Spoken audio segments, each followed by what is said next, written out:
Seguimos pues con la última exposición del Congreso, esta charla magistral de cierre por parte del profesor Josep Otón Catalán. Él es profesor del Instituto Superior de Ciencias Religiosas de Barcelona, es escritor, autor de diferentes libros, algunos de los cuales pues habéis podido ver fuera, libros de referencia en todo este tema, y quizás lo que podríamos destacar es que él está muy comprometido con todo el mundo educativo. Él nos va a hablar sobre la mística de los ojos abiertos, un punto de encuentro. Como siempre, habrá 10-15 minutos finales para debate. Cuando quieras, José. Muchas gracias. Gracias, Javier. Bueno, como estamos entrando y no me gusta eso, venga todo el mundo, que se sienten, pasen adelante, hay sitios vacíos y tal, vamos a hacer pues, de lo que estamos hablando, ¿no? Unos instantes de plena conciencia de dónde estamos, ¿no? Porque si no estaremos pendientes de dónde no estamos y no de lo que hemos venido a hacer aquí, y vamos a ejercitar lo que estamos explicando todo estos 2 días, ¿no? Si no, no tiene ningún sentido. Por tanto, Carmen, ¿dónde estás, Carmen? Ahí. Uy, que te vas muy lejos. Me ha ido a buscar estas campanitas. Creo que es muy importante escuchar el sonido y dejarnos llevar por este sonido. Estaremos un instante escuchando este sonido para calmarnos, para serenarnos, para no tener prisa. Y después, otra vez, para tener plena conciencia, para prepararnos esta tierra que Carmen nos hablaba de labrar la tierra, ¿no? Pues espero que lo que explique sean como estas semillitas, ¿no? Estas semillitas de gracia o de sabiduría o de lo que sea, estas semillitas, para que la tierra esté como labrada. Y que para labrar esta tierra hacen falta esos instantes de silencio para que penetre, para penetre lo que, bueno, entre todos estamos intentando decir, ¿no? Vamos a cerrar los ojos y vamos a escuchar las campanitas.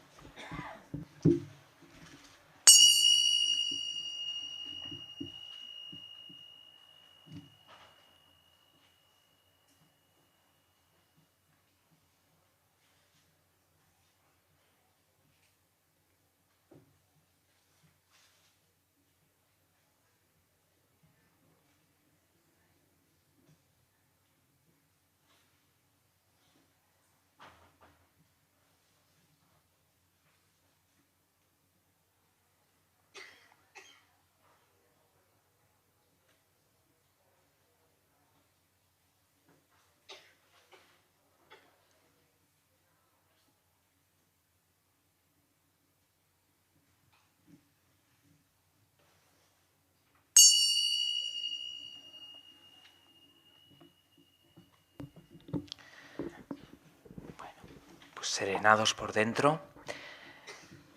Buenas tardes. Primero, agradecer que me hayan invitado. No soy especialista en mindfulness, no soy como muchos miembros de la mesa, de los que aquí han hablado, que son del mundo de la psicología, del mundo de la psiquiatría. Yo soy del mundo educativo. Hace como el año 2002, ¿no, Carmen? Empecé hacer unos talleres de interioridad, acabamos conociéndonos. Luego no he seguido con las técnicas de los talleres de interioridad porque me he dedicado a mi profesión, que es la docencia. Soy profesor de instituto, de secundaria, en un instituto público de Barcelona, bueno, de las afueras de Barcelona, y a escribir. Y he escrito mucho desde entonces. Algunos libros los tenéis aquí. Pero siempre con esta inquietud muy grande de que la educación, y no solo la educación, porque la educación no se acaba en la escuela. La educación está también, antes hablaban los sanitarios, no sé dónde están, no los veo. También hay educación en los hospitales. Hay educación en muchos ámbitos, en la parroquia. La educación, es decir, el proceso de transformar a las personas, ese proceso de crecimiento de las personas, de los seres humanos, tiene mucho que ver con la capacidad de hacer silencio, con la capacidad de estar atento, con la capacidad de escuchar. Y esto es fundamental. En la familia, en la parroquia, en el colegio, en el hospital, donde sea, ¿no? Si somos animales los seres humanos, pues no hemos nacido, digamos, sabiendo volar, ¿no? Tenemos que aprender todo. Interiormente tenemos que aprender a volar. Estamos capacitados para volar, los creyentes hacia esa trascendencia que llamamos Dios. Los que no son creyentes también tienen esa inquietud de volar, lo que pasa que ese horizonte no lo llaman Dios, recibe otros nombres.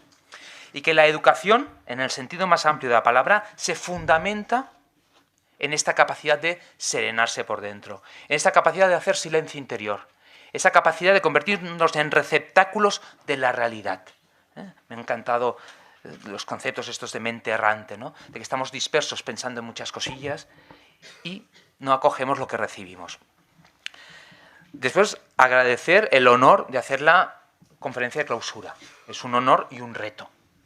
Es un poco difícil recoger todo en un último momento que estamos cansados, pero es un auténtico honor y de verdad os lo agradezco de todo corazón, Carmen, Javier, que me brindéis esta oportunidad. Y cuando me lo planteasteis, claro, esto de hablar de mindfulness y tradición cristiana, yo creo que, no sé quién antes ha dicho, es único en el mundo. De verdad, es el gran reto que tenemos hoy, o uno de los grandes retos que tenemos hoy. Ayer no pude estar porque estaba en un congreso de carmelitas sobre espiritualidad carmelita, Santa Teresa de Ávila, la interioridad habitada, y hacía la lección inaugural. Y planteaba esto que ahora os estoy diciendo.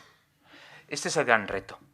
Venimos de una tradición riquísima, creyentes y no creyentes, venimos de la misma tradición, porque todos venimos de esta fuente, que es el cristianismo, una fuente riquísima, pero un cristianismo que parece que no es significativo para estos tiempos.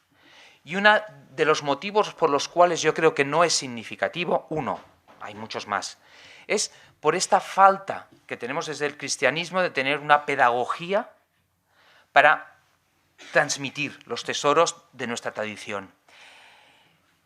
Y esta falta de pedagogía a veces es algo tan sencillo como lo que acabamos de hacer de los platillos. Yo les decía ayer, y tenía un obispo delante, ojalá en las misas se empezaran con un momento de silencio, con un momento de mindfulness, llamadlo como queráis, con un momento en que nos diéramos cuenta de dónde estamos, para qué estamos donde estamos, que dejáramos otras cosas y silenciáramos los móviles.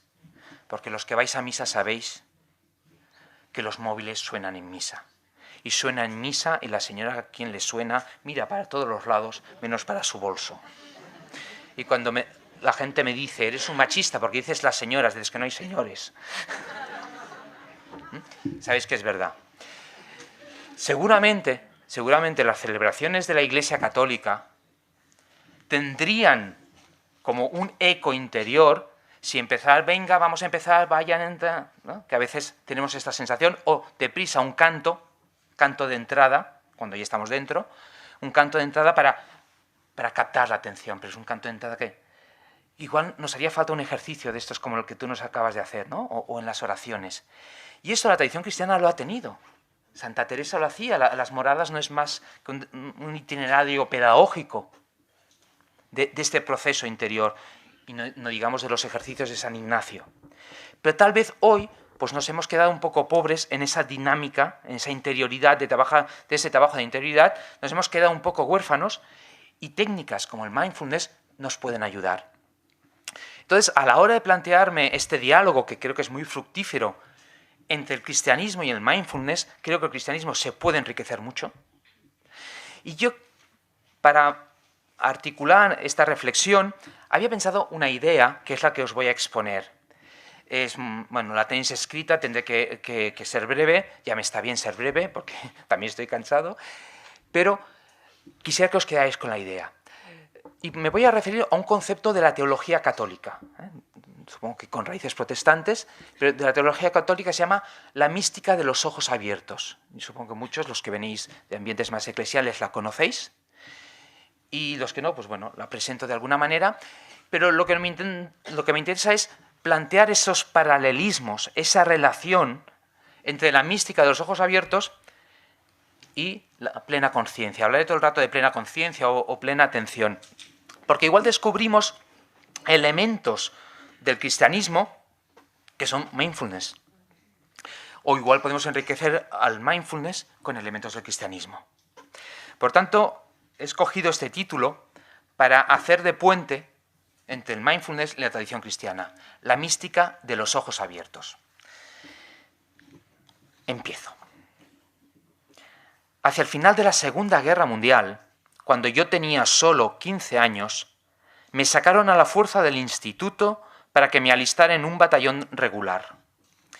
Tras recibir un entrenamiento somero en los cuarteles de Wurzburgo, me mandaron al frente, que a la sazón ya había retrocedido hasta este lado del Rin.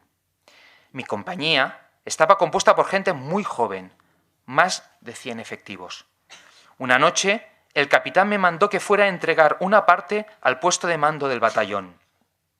Anduve extraviado toda la noche por aldeas y granjas arrasadas, en llamas, y al volver, a la mañana siguiente a mi compañía, solo encontré muertos.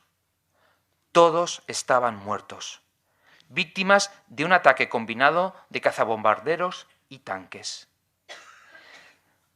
De todos ellos, con los que un día antes había compartido mis miedos infantiles y mis risas juveniles, solo pude ver un rostro muerto, apagado. No recuerdo más que un grito ahogado, y así que me sigo viendo hoy todavía, detrás de este recuerdo se agolpan todos mis sueños infantiles rotos. No sé si alguna vez habíais oído este testimonio, tal vez habíais oído testimonios similares, un soldado de la guerra.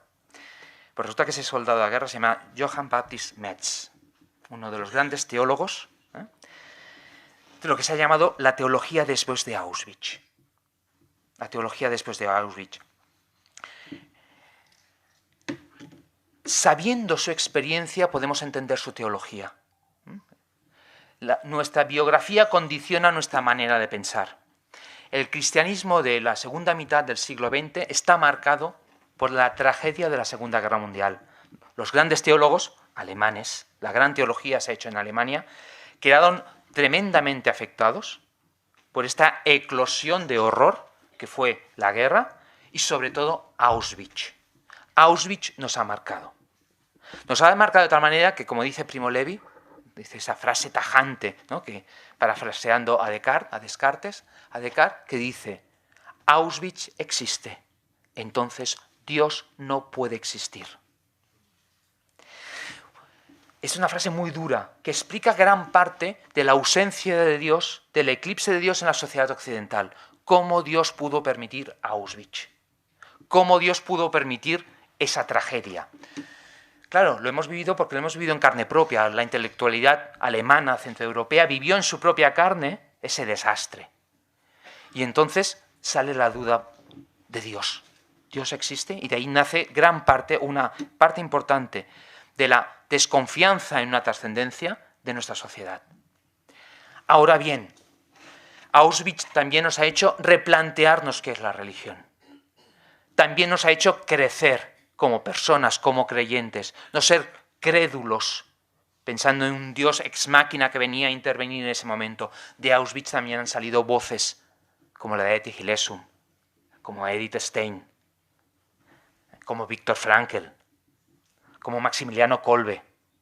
Es decir, Auschwitz ha zarandeado la conciencia del cristianismo europeo, ha generado también una desconfianza hacia las intervenciones de la providencia, ha alejado esa imagen de una religión, digamos, facilonga, de como decía el niño ese pobre, todo inocente, ¿no?, que esa chica quiere salir conmigo, ¿no?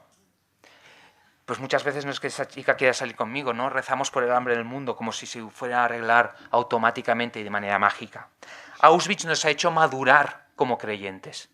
Y ha salido una teología, como es la teología de los ojos abiertos, que ha tenido una gran repercusión porque ha dicho: no podemos cerrar los ojos frente a los desastres del mundo. No podemos cerrar los ojos frente al dolor del mundo. No podemos cerrar los ojos ante la aflicción, ante la injusticia.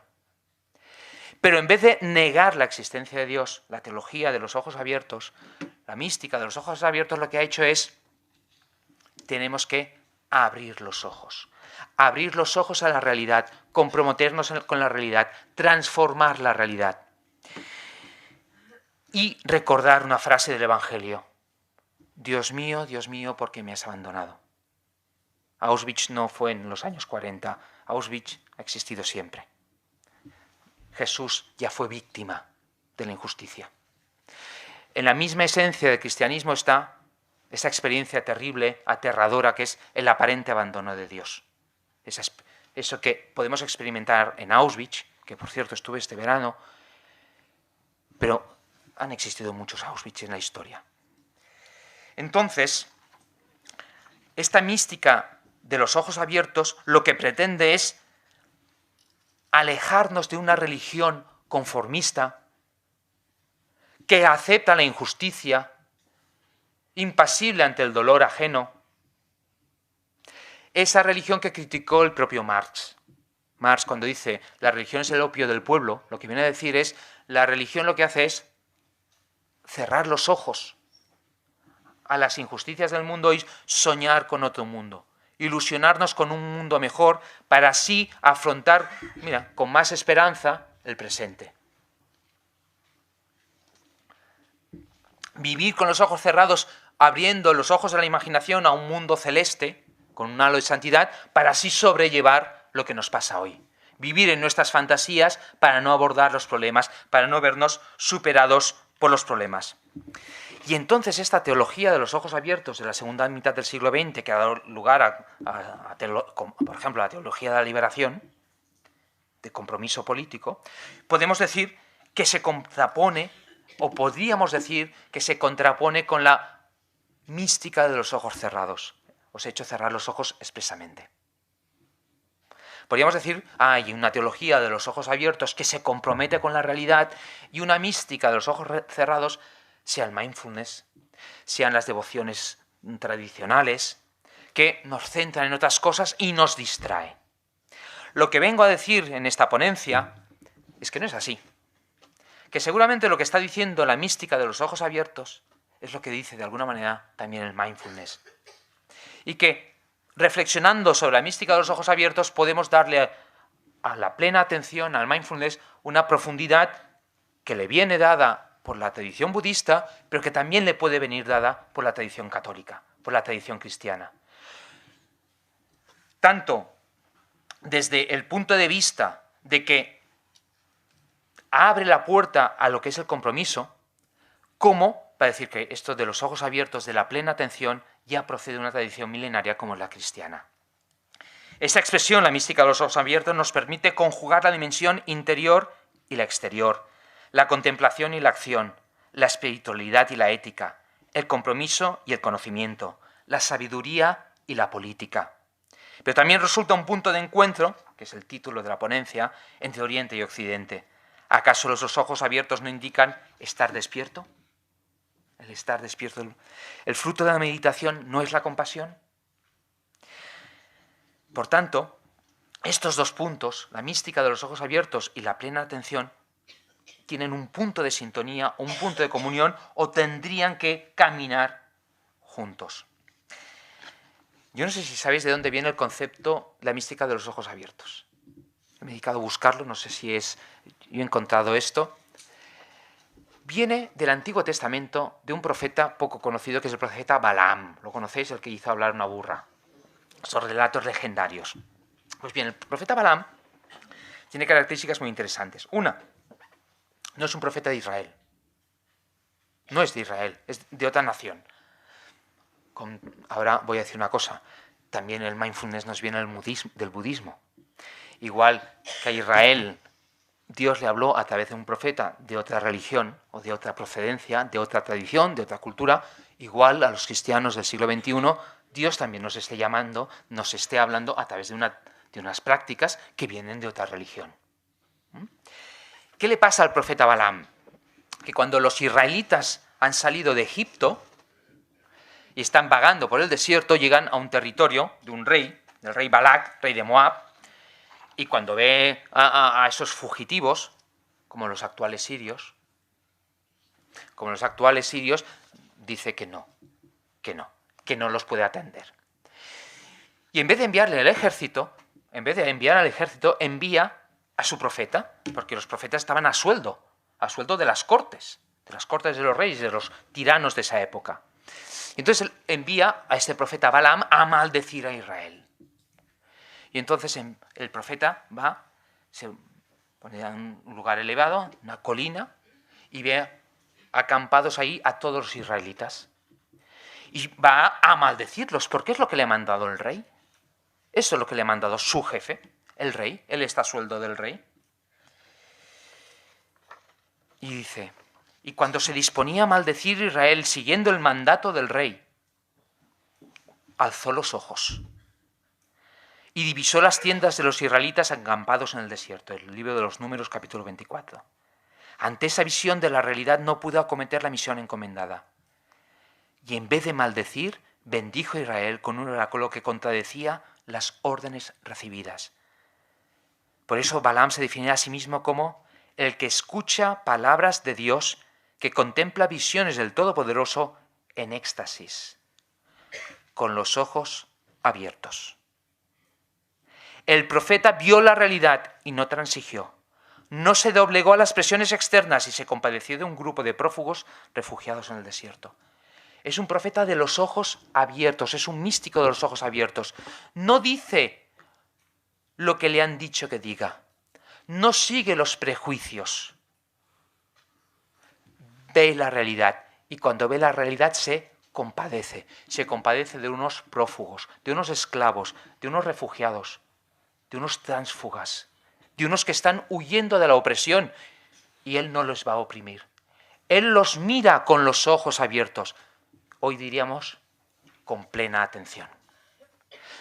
Porque a veces nosotros miramos la realidad no con los ojos, sino con los prejuicios.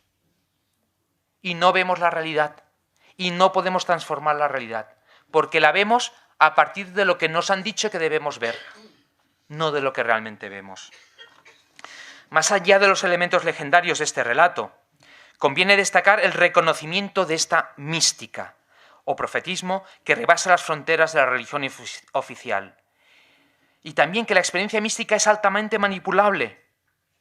El rey lo quería manipular y requiere de unos ojos abiertos, de la responsabilidad de tener los ojos abiertos, que le permitan al profeta contrastar sus intuiciones con la experiencia real. Dicho de otro modo, la expresión la mística de los ojos abiertos no es un oxímoron, no son dos términos contradictorios. No es una mística de los ojos cerrados, místico quiere decir ojos cerrados, y la mística de los ojos abiertos quiere decir otra cosa, quiere decir compromiso político. No, todo lo contrario. Son aspectos complementarios de un mismo proceso. La mística abre los ojos para contemplar la realidad libres de los prejuicios que condicionan nuestra percepción. Y los ojos abiertos nos permiten contrastar nuestra experiencia interior con los datos aportados por la vida. El objetivo de la mística es ver en toda su profundidad el sentido de lo real. Cuando nos explicaban estas historias del colegio, ¿no? Estas son experiencias místicas.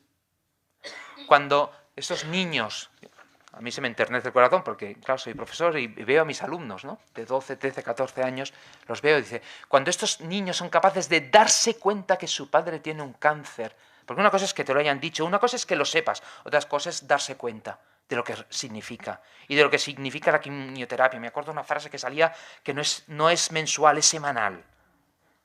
Te das cuenta. Eso es la mística. Darse cuenta de la potencia, de la profundidad de lo real. Ello no es posible si la limitamos a su dimensión interior desconectada de los referentes externos. Profundizar en la mística nos tendría que llevar, como sucede en el caso del profeta Balaam, a abrir los ojos, mirar atentamente la realidad, captar su auténtico valor y, en definitiva, tener plena conciencia. Luego he tenido, en el texto que tenéis y que luego saldrá publicado, un pequeño comentario aclaratorio desde mi punto de vista. Desde mi punto de vista, de algo que nos lleva a confusión. Y es confundir las experiencias místicas con el misticismo y con la plena conciencia. Las experiencias místicas del misticismo, de la plena conciencia, que es la mística en sí misma. No me voy a meter en las definiciones de mística desde creyentes, no creyentes. Yo, como aquí estamos en mucho del mundo de la psicología y de la psiquiatría, a mí me gusta hablar de la mística desde el punto de vista del inconsciente. Y a veces las experiencias místicas son efluvios del inconsciente, ¿no? Irrupciones del consciente a la conciencia. Eso nos da conocimiento de nosotros mismos. Aflora lo que hay dentro, porque tiene que aflorar. Ese aluvión de material psíquico que hay dentro. Y a veces un proceso místico se parece mucho a un psicoanálisis. Y tiene sus fases purgativas en que va saliendo, ¿no? El psiquismo, el alma va expulsando, son las primeras moradas, ¿no? Donde se descubren, dice Santa Teresa, que hay lagartijas y culebras y bichos que no sabía que existían porque no había entrado la luz allí. Es ese primer fenómeno, ¿no? Y a veces, pues, gozos interiores. Pero luego hay un peligro, y es cuando esa irrupción del inconsciente domina la conciencia. Cuando esa irrupción de lo interior ya no nos deja ver la realidad. Y ahí sí que puede haber una enfermedad mental. Ahí sí que puede haber una disociación. Eso es lo que yo llamo el misticismo. Pero la mística es otra cosa. La mística no es esta realidad, esa irrupción de lo inconsciente a lo consciente. La mística sería no una anomalía o un estado alterado de la conciencia, sino precisamente el desarrollo, la plenitud de la conciencia. El místico es el que tiene la plenitud de la conciencia, que tiene pleno conocimiento de la realidad. Y cuando tenemos pleno conocimiento de la realidad deja de ser algo ordinario, se convierte en algo extraordinario. La mística sería, por tanto, la plenitud de la conciencia, o como mínimo el camino hacia dicha plenitud.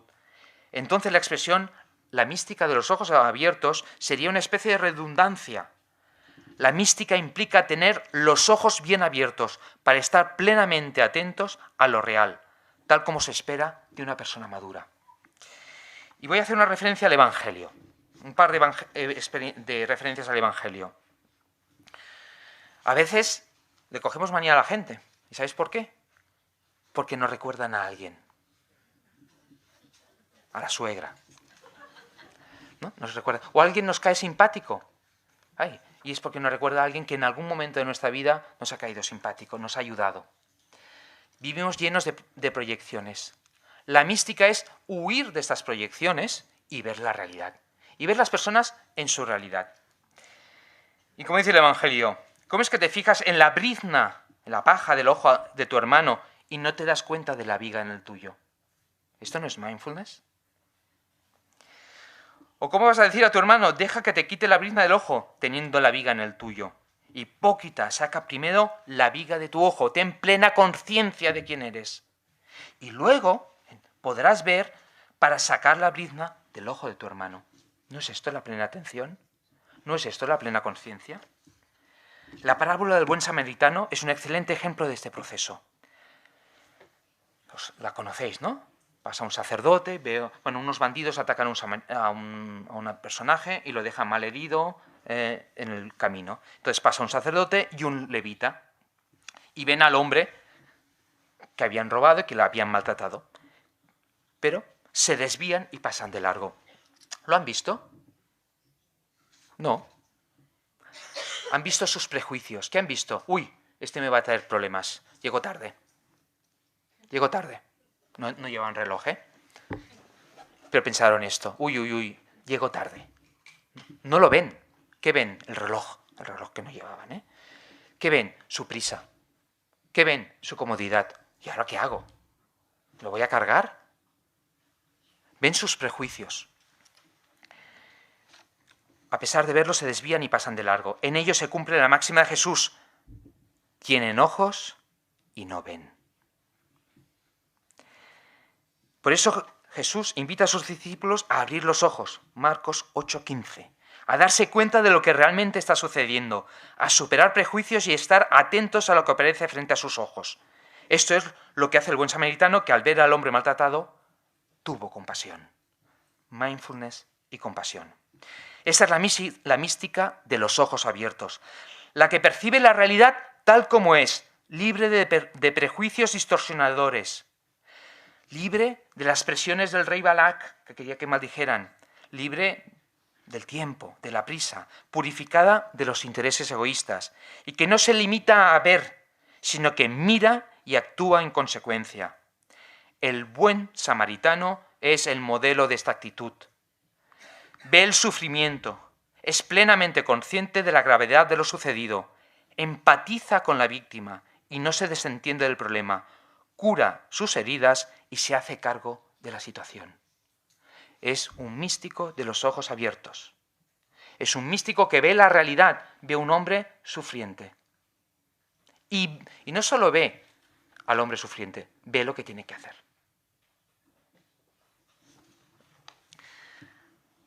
La plena atención es una puerta abierta a la trascendencia. Trascendencia entendida como Dios, pero a trascender de nosotros mismos, a trascender de nuestro ego. Porque desde ella podemos captar la inmensidad de la existencia, lo grande que es la existencia. Es una invitación a contemplar la realidad desde una perspectiva nueva, más profunda y más enriquecedora. Al retirarse el velo que enturbia nuestra visión, se muestra el verdadero sentido de la realidad. Por medio de la mirada interior de los ojos del corazón, Efesios 1:18, digo la cita porque es una frase de la Biblia, es posible entender el mundo desde una perspectiva que trasciende la dimensión puramente empírica, práctica, utilitaria. Hasta que los ojos del corazón no se abren, no nos damos cuenta del carácter extraordinario de la vida ordinaria. Con una mirada nueva, las vicisitudes de la vida, ese hombre que hemos encontrado en el camino, se transforman en el escenario del encuentro con el absoluto. Desde la plena conciencia nos permite darnos cuenta de la sacralidad de lo real. ¿Qué es aquello que es sagrado? Aquello que es importante y que es indiscutible que es importante. Superando la duplicidad del mundo, el natural y el sobrenatural. Para la mirada contemplativa, ninguna realidad es profana, es ajena a lo religioso. Su búsqueda no se detiene frente a una inmanencia que se muestra opaca y autorreferencial, pero tampoco se deja engañar por una trascendencia hueca y desencarnada, que sería el opio del pueblo que decía Marx. Entonces la vida cotidiana se convierte en una metáfora de significado divino. Todo es una parábola. Desde la mística de los ojos abiertos, desde la plena atención, desde la plena conciencia, todo es un signo de la presencia del misterio que impregna la existencia. Voy terminando dando testimonio de un personaje, Simone Weil, no sé si lo conocéis.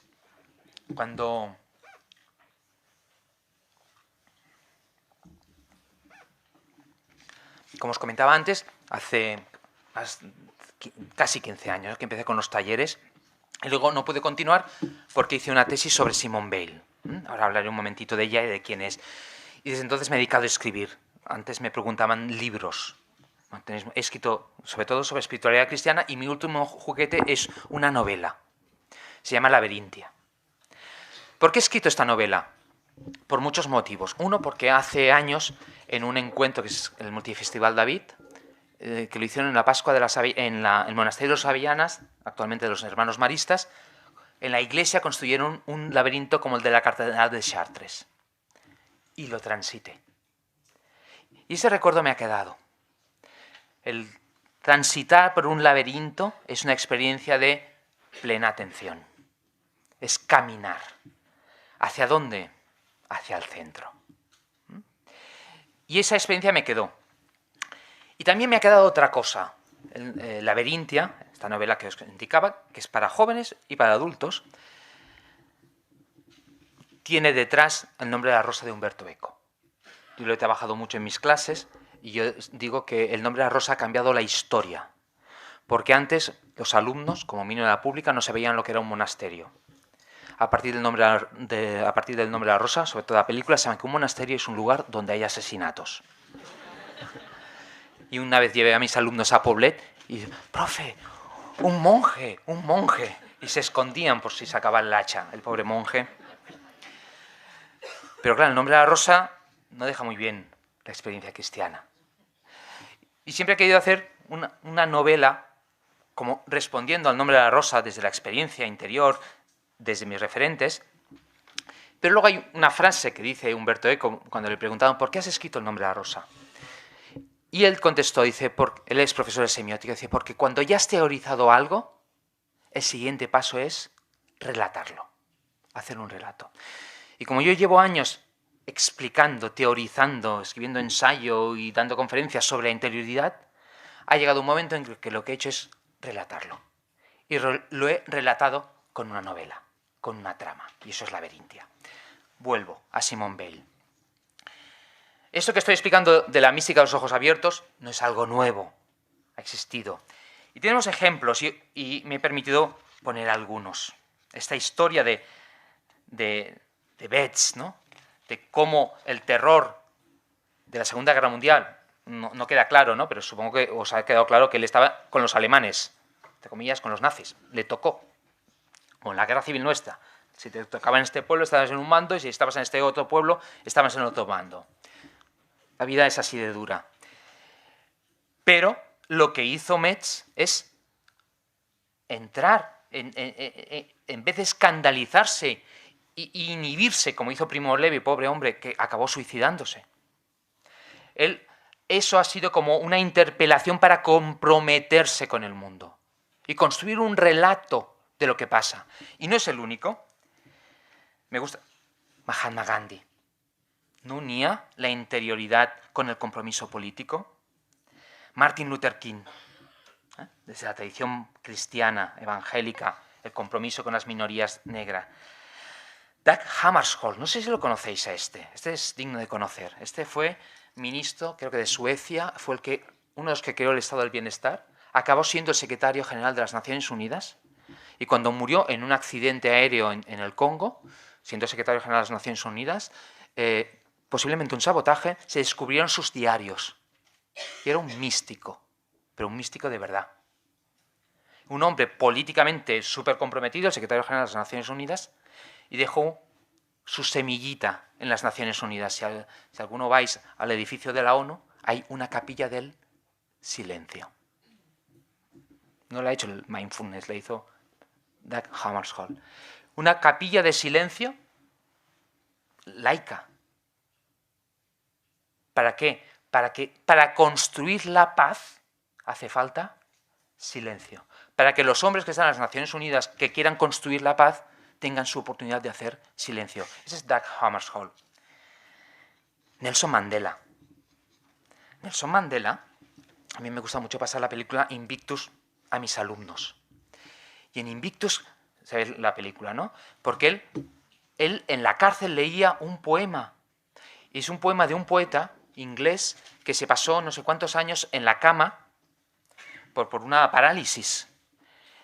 Y ese poema de ese poeta inspiró a Mandela cuando estaba en la cárcel, y esa inspiración que tuvo de meditar un poema con plena atención para no estar, no para huir de la desgracia, de la injusticia de la cárcel, sino para ser libre interiormente, a pesar de estar en la cárcel, enseñó a un pueblo a ser libre. Y por supuesto, Thich Nhat Hanh, que aparte de su contribución con el mindfulness, fue uno de los grandes defensores de la paz durante la guerra de Vietnam. ¿Por qué digo estos nombres? Para ver que esto de la mística de los ojos abiertos es universal. Está en la tradición cristiana y fuera de la tradición cristiana. Ese compromiso que va, el compromiso interior con el compromiso político. Pero me voy a centrar en Simone Weil. Simone Weil, muy brevemente ya. Simone Weil era más o menos anarquista, más o menos. Catedrática de filosofía en un instituto. Pero vio que la clase obrera estaba oprimida y dijo, bueno, los que han analizado la situación de la clase obrera se han equivocado todos, porque no han conseguido liberarlos. Por ejemplo, en la Unión Soviética han hecho una revolución, y muy bien, pero las fábricas continúan igual. Los obreros continúan igual de explotados. Dice, ¿por qué? Porque todos los teóricos del movimiento obrero han teorizado en un despacho, no han estado en las fábricas. Luego han salido los curas obreros, pero esto es por Simone Weil. Los curas obreros de los años 60 siguieron el modelo de Simone Weil. Y ella dejó su cátedra de filosofía para ir a una fábrica y saber cómo vivían los obreros. ¿Y qué se dio cuenta? ¿qué les pasaba a los obreros? ¿Por qué los podían explotar? Porque les habían quitado la interioridad. No podían pensar. Estaban todo el rato en la producción en cadena como si fueran una pieza más de la maquinaria. Y entonces no podían ser ellos mismos. Estaban privados de su mundo interior y no se podían revelar. Eran, ella dice, materia humana.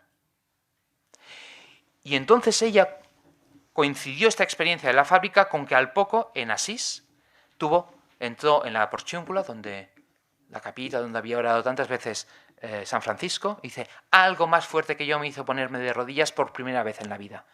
Y a partir de ese momento hay las dos Simone Bales. Una Simone Bale, por cierto, que estuvo en Pina de Ebro, en la Guerra Civil, miliciana en la columna de Durruti, evidentemente no mató a nadie, estuvo en la cocina, y se fue escandalizada. Volvió a Francia escandalizada de lo que vio en España, y desarrolló una mística. Y curiosamente esta mística la centra en una cosa que todos sabéis, la atención. Y en los años 40, en plena guerra mundial, cuando todo el mundo estaba preocupado de cómo ganar la guerra, Simone Bale escribió mucho sobre la atención. En este contexto, leo y acabo con esto. En este contexto desarrolló una reflexión sobre la atención en la que convergen la mirada exterior y la escucha interior, la plena conciencia y el compromiso social. Según Bale, la atención consiste en suspender el pensamiento, en dejarlo disponible, vacío y penetrable al objeto, manteniendo próximos al pensamiento pero a un nivel inferior y sin contacto con él, los diversos conocimientos adquiridos que deben ser utilizados. Respecto a los pensamientos particulares y ya formados, la mente debe ser como el hombre que, en la cima de una montaña, dirige su mirada hacia adelante y percibe a un mismo tiempo, bajo sus pies, pero sin mirarlos, numerosos bosques y llanuras. Sobre todo la mente debe estar vacía, a la espera, sin buscar nada, pero dispuesta a recibir en su verdad desnuda el objeto que va a penetrar en ella. Esta teoría tan profunda tiene traducción en el aula. Ella era profesora, era catedrática de instituto e integró su pensamiento en la práctica educativa. Así defiende que la formación de la facultad de la atención es el objetivo verdadero y casi el único interés de los estudios. Dice, para cada ejercicio escolar hay una manera específica de alcanzar la verdad mediante el deseo de alcanzarla y sin necesidad de buscarla. Hay una manera de prestar atención a los datos de un problema de geometría, sin buscar su solución, a las palabras de un texto latino o griego sin buscar su sentido. Hay una manera de esperar, cuando se escribe, a que la palabra justa venga por sí misma, a colocarse bajo la pluma, rechazando simplemente las palabras inadecuadas. En opinión de Simone Bale, la atención reside en la mirada. Una mirada en la que la mente se vacía de todo contenido propio para recibir al ser al que está mirando tal cual es, en toda su verdad. Y afirma que solo es capaz de ello quien es capaz de la atención. Dice, mientras el ser humano tiene la mente llena de sus propios pensamientos, la mente errante, de sus ideas personales, está enteramente sometido, hasta en sus más íntimos pensamientos, a la coerción de las necesidades y al juego mecánico de la fuerza, y yerra si cree que es de otro modo. Pero todo cambia cuando, en virtud de una atención auténtica, vacía su interior para dejar que entren en ella los pensamientos de la sabiduría eterna. Ahora bien, para Simone Bale, practicar la atención no es una actividad abstracta. Los ojos abiertos nos comprometen con la realidad. El objetivo para Simone Bale es ver a los desdichados, porque no tienen en este mundo mayor necesidad que la presencia de alguien que les preste atención, como este señor que tenía cáncer y su hija le prestaba atención. De este modo, dice, los ejercicios escolares, aunque se hayan resuelto mal, si se les ha dedicado el esfuerzo adecuado, pueden proporcionar mayor capacidad para llevar al que sufre el socorro susceptible de salvarlo. Dice, ¿para qué sirve un ejercicio de geometría? Que me perdonen si hay profesores de matemáticas. ¿Para qué sirve una traducción de latín? Para desarrollar la atención, para que cuando los niños salgan a la calle y vean a un desdichado, lo vean como el buen samaritano vio al que los ladrones habían robado y habían dejado en el camino. A través de la plena atención tomamos conciencia de lo que ya es, descubrimos el auténtico significado de la realidad. Aunque podamos perdernos en ilusiones y nostalgias, al centrarnos sin dejarnos seducir por las distracciones, nuestros ojos se abren para captar con plena conciencia la profundidad de lo real. Así, Simone Weil describe este proceso que podríamos calificar de místico, haciendo referencia a un conocido relato de la antigua Grecia. Es un texto de la Odisea. Lo voy a leer y acabaré con este texto. Yo creo que define lo que yo entiendo por la mística de los ojos abiertos, lo que yo entiendo por mindfulness, y ya veréis que hay referencias que dices, es clarísimo. Es un texto que Simone Weil saca de la Odisea, del viaje de Ulises. Simone Weil dice, en este mundo nos sentimos extranjeros, desarraigados, exiliados. Como Ulises, al que unos marineros habían trasladado del sitio durante el sueño y despertaba, acordaos del despertar, y despertaba en un lugar desconocido, anhelando Ítaca, con un deseo que le desgarraba el alma. De repente, Atenea le abrió los ojos y se dio cuenta de que ya estaba en Ítaca. Así también todo hombre que desea incansablemente su patria, que no se distrae de su destino ni por Calipso ni por las sirenas, se da cuenta, de repente, un día, que ya se encuentra en ella. La plena atención, la plena conciencia, la mística de los ojos abiertos es la que no nos hace soñar con otro mundo, sino que ese otro mundo que anhelamos ya está aquí. Y que con unos ojos nuevos lo podemos ver, pero sobre todo lo podemos construir. Muchas gracias.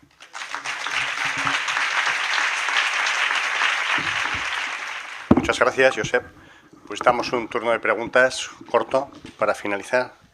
Bien, te decía que en mi entorno que yo hablo de este tema, digo que me parece una herramienta interesante para la escuela, porque si hay aquí personas docentes, sabéis que nuestros niños tienen mono, pero 7 monos en la cabeza tienen y no se fijan en nada. Y yo a las familias les digo, es que necesito una herramienta para que me atiendan, porque si no me atienden no podemos trabajar. Bueno, pues que ya he tenido una compañera que me ha enviado un correo electrónico alertándome sobre los peligros del mindfulness. Entonces, bueno, como vosotros tendréis mucha más información que yo al respecto, a mí me ha sorprendido porque en estos 2 días que he estado aquí no hago más que escuchar mindfulness, ocúpate de ti y de los otros. O sea, nada de vive la vida bella, súbete para la estratosfera y quédate ahí. ¿No? En este correo que me han enviado hablaba de que, pues nada, mindfulness, pues sí, la gente se queda muy concentradita, pero luego no se ocupa de su realidad, lo utilizan las empresas americanas para que sus empleados sean dóciles y serviles, y digo, concho, no va... A ver, en fin, como seguramente vosotros podéis refutar esta afirmación con muchas más herramientas que yo, pues aprovecho para preguntártelo. Bien, bueno, intento contestar.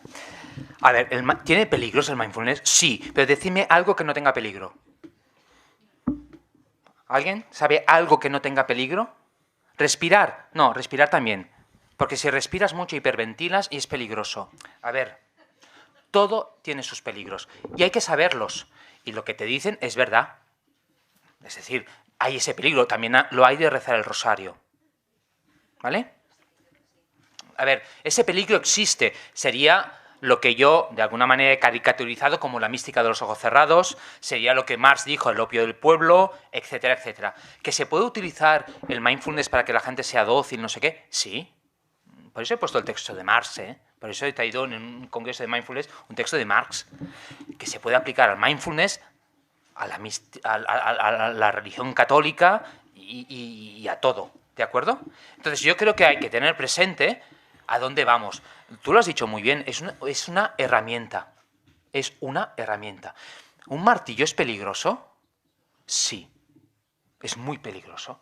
Pero ¿qué haríamos sin los martillos? ¿Podemos vivir sin martillos? No. Es decir, es que es así, es literalmente lo que tú has dicho, es una herramienta.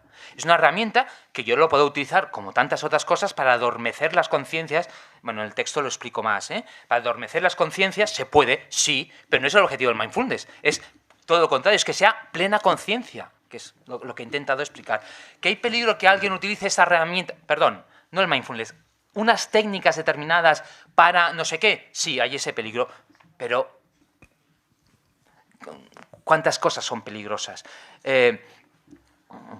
¿No hay peligro, por ejemplo, de que la música también sea eso? ¿No? ¿Verdad que ponen la música y que los adolescentes están con la música y no sé, ¿no? No, yo creo que, con perdón, que me estoy haciendo una segunda conferencia, las cosas nuevas, relativamente nuevas, dan como cierto miedo. Pero bueno, yo creo que tenemos que ser maduros, ver y valorar los frutos. Eso es evangelio. Por los frutos los conoceréis.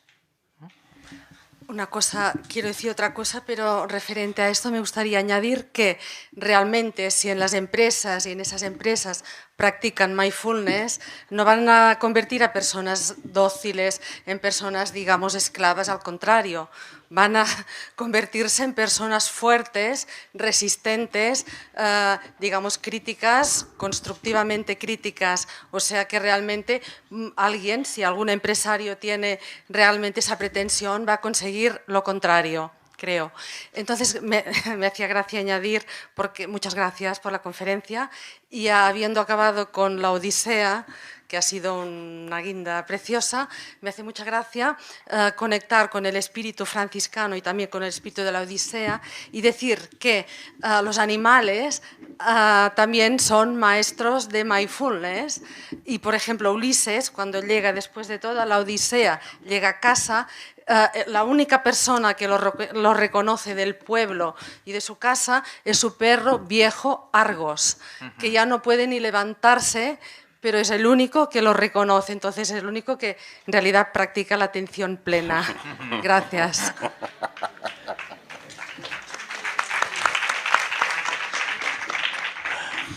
¿Alguna pregunta más? ¿Un comentario? Lo que sea. Bueno, pues damos por cerrada. Muchas gracias, Josep. Damos por cerrado la conferencia y solamente medio minuto para cerrar el congreso como tal. Yo quería aprovechar este momento para agradecer a los ponentes, representados en este caso por Josep, ¿no?, por su disposición y por su sabiduría. Quería agradecer a ustedes, a los asistentes, por su participación, sus ganas de saber y por todo lo que nos han enseñado a los ponentes y al resto de participantes. Quiero agradecer a Pignatelli y a nuestro equipo que ha hecho toda la organización, que tiene su complejidad, como se pueden imaginar. Quiero decirles que todas las grabaciones estarán disponibles, pues calculamos que en 3 o 4 semanas, en la página web del máster, pero en cualquier caso nos pueden escribir y les diríamos cuál es el link. El libro esperamos tenerlo en los próximos meses, bueno, ya saben que tarda un cierto tiempo. Y quizás cerrar con algunas de las conclusiones del congreso, ¿no?, que hemos compartido con otros ponentes y con algunos de los participantes, ¿no? Pensamos que es posible tender puentes entre mindfulness y cristianismo porque siempre ha existido esta conexión, ¿no?, como nos han descrito hoy el pensamiento de los primeros cristianos. En segundo lugar, podríamos decir que cristianismo y mindfulness ayudan al ser humano, ¿no?, a contactar con uno mismo, a compartir con todos los seres humanos en ese activismo social y a religarse con una realidad espiritual mayor. Y quizás en tercer lugar habría que explorar aspectos, ¿no?, de pedagogía, de prácticas, de contenidos en que ambas disciplinas podrían enriquecerse mutuamente. Este es un desafío pendiente que ahí queda. Por nuestra parte, por la organización existiría un compromiso de volver a organizar un congreso similar dentro de 2 años si vemos que hay suficiente interés, ¿no?, un segundo congreso de tradición cristiana de mindfulness para 2017, más o menos sobre estas fechas. Y hasta entonces, quienes queráis, pues nos veremos en el tercer congreso internacional, que lo celebraremos aquí también, en Zaragoza, del 8 al 11 de junio de 2016. Y nada más. Muchas gracias. Queda cerrado.